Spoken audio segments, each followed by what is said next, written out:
আজকে দুপুরবেলা তো আমার আব্বাজানের খুব পছন্দের একটা রান্না হয়েছে, আর সেটা হচ্ছে ছিমের বিচি। আর এটা দেখে তো আমার আব্বাজান ভীষণ খুশি হয়েছে। হ্যালো এভরিওয়ান, আসসালামু আলাইকুম। আপনারা সবাই কেমন আছেন? আশা করছি সবাই অনেক অনেক অনেক ভালো আছেন। আর এই যে দেখেন আমার আব্বাজান হেসে হেসে কত সুন্দর করে মাশাআল্লাহ খাবারটা তুলে নিচ্ছে।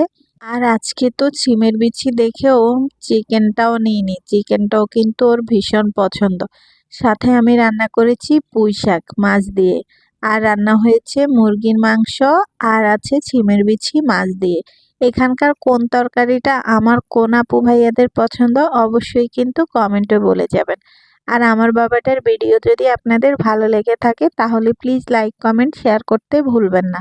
আর এই রকম নতুন নতুন ভিডিও পেতে আমাদের পেজের সাথেই থাকবেন। আজকের ভিডিও এই পর্যন্ত, আবারও নতুন একটা ভিডিও নিয়ে হাজির হয়ে যাব। সে পর্যন্ত সবাই ভালো থাকবেন। আল্লাহ হাফেজ।